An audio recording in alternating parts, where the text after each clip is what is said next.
살아가다 보면 예고 없이 날아든 말 한마디에 마음이 베일 때가 있습니다. 무심코 던진 타인의 평가가 가시처럼 박혀 하루 종일 머릿속을 맴돌기도 합니다. 반대로 달콤한 칭찬 한마디에 마음이 부풀어 올랐다가 그 말이 사라지면 금세 허전해지기도 하죠.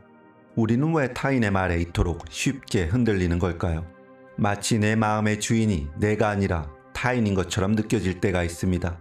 하지만 타인의 말은 날씨와 같습니다. 비가 오고 바람이 불듯 그들의 기분 상황에 따라 쏟아지는 현상일 뿐입니다. 오늘 우리는 그 변덕스러운 날씨 속에서도 젖지 않는 단단한 집을 지어보려 합니다. 비난에도 무너지지 않고 칭찬에도 들뜨지 않는 마음의 요새를 짓는 시간입니다. 지금 이 순간만큼은 복잡한 세상의 소음을 잠시 내려놓으세요. 그리고 오롯이 당신의 내면의 고유함에 귀를 기울여 보시기 바랍니다. 우리는 종종 그 사람이 나에게 상처를 줬어 라고 말합니다. 하지만 곰곰이 생각해보면 그 사람의 입에서 나온 소리 파동 그 자체가 물리적인 상처를 입힌 것은 아닙니다. 그 말은 나에 대한 공격으로 받아들인 나의 해석이 아픔을 만든 것입니다. 고대 스토아 철학의 대가 에픽테토스는 그에 져서 다마록에서 이렇게 말했습니다. 사람을 불안하게 만드는 것은 사물이나 사건 그 자체가 아니라 그것을 바라보는 사람의 생각이다. 이 말은 우리에게 아주 중요한 깨달음을 줍니다. 누군가 나를 비난했을 때 그 비난 자체가 나를 괴롭히는 것이 아니라 나는 그런 대우를 받으면 안 돼 라는 나의 믿음이 충돌하며 고통이 생깁니다. 타인의 말은 그저 공기 중으로 흩어지는 소리일 뿐입니다. 그 소리에 상처라는 의미를 부여하지 않을 권리가 우리에게 있습니다. 누군가 당신에게 부정적인 말을 던진다면 그것을 덥석 받아 당신의 마음에 심지 마세요. 그저 저 사람은 지금 저렇게 생각하는구나 하고 사실 그대로만 바라보는 연습이 필요합니다. 해석하지 않고 바라볼 때 마음의 요새는 첫 번째 벽돌을 쌓게 됩니다. 우리는 비난을 두려워하는 만큼이나 칭찬을 갈구합니다. 하지만 역설적이게도 칭찬에 민감할수록 비난에는 더욱 취약해집니다. 타인의 인정으로 채워진 자존감은 타인의 인정이 사라지는 순간 모래성처럼 무너져 내리기 때문입니다. 노자는 도덕경에서 남의 인정에 매달리면 당신은 그들의 죄수가 된다라고 경고했습니다. 칭찬을 들었을 때 기분 좋은 것은 자연스러운 일입니다. 하지만 그것이 내 존재의 증명이 되어서는 안 됩니다. 누군가 당신은 훌륭합니다라고 말한다고 해서 갑자기 당신의 가치가 올라가는 것은 아닙니다. 반대로 당신은 별로입니다라고 말한다고 해서 가치가 떨어지는 것도 아닙니다. 당신은 그저 당신일 뿐입니다. 마치 바위가 누가 칭찬하든 비난하든 그저 묵묵히 그 자리에 있는 것처럼 말입니다. 칭찬이 들려올 때도 한 걸음 물러서서 바라보세요. 타인의 칭찬을 내 영혼의 양식으로 삼지 않을 때 우리는 비로소 타인의 시선으로부터 자유로워집니다. 진정한 평온은 외부의 평가가 아닌 스스로에 대한 깊은 신뢰에서 나옵니다. 누군가 이유 없이 화를 내거나 비아냥거릴 때 우리는 본능적으로 내가 뭘 잘못했나? 하고 자신을 검열합니다. 하지만 대부분의 경우 타인의 날선 말은 당신 때문이 아닙니다.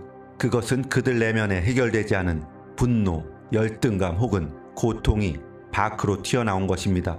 베스트셀러 4가지 약속의 저자 돈 미겔 루이스는 이렇게 조언합니다. 다른 사람들이 하는 말과 행동은 당신 때문이 아니다. 그것은 그들 자신의 투영일 뿐이다. 이 사실을 깊이 이해하면 타인의 독설에 대해 연민을 가질 수 있게 됩니다. 누군가 당신에게 독을 뿜어낸다면 그것은 그 사람의 마음속에 독이 가득 차 있다는 증거입니다. 그 독을 건네받지 않으면 그만입니다. 선물을 주려는데 받지 않으면 그 선물은 누구의 것입니까? 여전히 주려던 사람의 것입니다. 비난도 마찬가지입니다. 당신이 마음에 담아두지 않고 흘려보낸다면 그 부정적인 에너지는 결국 그 말을 뱉은 사람에게 머물게 됩니다. 상대방의 말을 그들의 내면 풍경을 보여주는 스크린으로 바라보세요. 그러면 상처받는 대신 그저 그들을 지켜볼 수 있는 여유가 생깁니다. 우리는 너무나 쉽게 내 기분의 통제권을 타인에게 넘겨줍니다. 지나가는 사람의 불친절한 태도 하나에 하루 전체의 기분을 망치기도 합니다. 내 마음의 평화를 남의 손에 쥐어주는 것과 다를 바가 없습니다. 미국의 인권운동가이자 영부인이었던 엘리너 루즈벨트는 우리에게 강력한 메시지를 남겼습니다. 그 누구도 당신의 동의 없이 당신에게 열등감을 느끼게 할 수 없다. 이 말은 곧 상처받기를 동의하지 않는다면 누구도 나를 해칠 수 없다는 뜻입니다. 마음의 요새를 짓는다는 것은 감정의 주도권을 되찾아오는 과정입니다. 외부 상황이 어떠하든 그에 대해 어떻게 반응할지 선택할 힘은 오직 나에게 있습니다. 거울을 보며 스스로에게 말해주세요. 내 기분은 내가 정해. 내 가치는 내가 알아. 타인의 말은 내 마음의 문을 두드릴 수는 있지만 내가 문을 열어주지 않는 한 결코 안으로 들어올 수 없습니다. 당신의 내면은 그 누구의 허락도 필요 없는 온전히 당신만의 성역입니다. 그렇다면 구체적으로 어떻게 해야 즉각적인 감정의 동요를 막을 수 있을까요?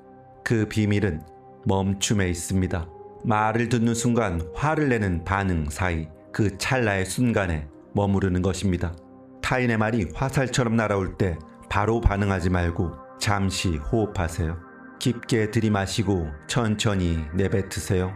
그 짧은 호흡의 공간이 당신의 요새가 되어줍니다. 그 공간에서 우리는 본능적으로 화를 낼 것인지 아니면 미소 지으며 넘길 것인지를 선택할 수 있습니다. 반사적으로 튀어가는 감정을 멈추고 한 템포 쉬어가는 것. 이것이 바로 마음의 근력입니다. 처음에는 어렵겠지만 의식적으로 멈추는 연습을 하다 보면 그 공간은 점점 넓어질 것입니다. 그 고요한 공간 안에서 당신은 그 어떤 말에도 휘둘리지 않는 평화로운 관찰자가 됩니다. 우리는 오늘 타인의 말로부터 자유로워지는 마음의 길을 걸어보았습니다.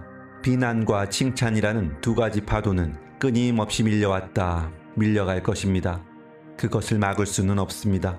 하지만 파도에 휩쓸려 다니는 조각배가 될지 파도를 품고도 고요한 깊은 바다가 될지는 우리가 정할 수 있습니다. 기억하세요. 당신은 겉보기에 출렁이는 파도가 아니라 그 아래 깊고 넓게 존재하는 바다입니다.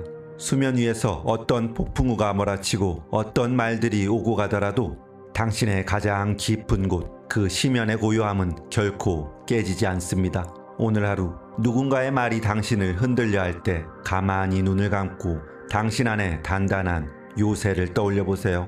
그곳에서 당신은 안전합니다. 그곳에서 당신은 자유롭습니다. 타인의 소음이 아닌 당신 내면의 목소리를 믿으며 평온한 시간을 보내시길 바랍니다.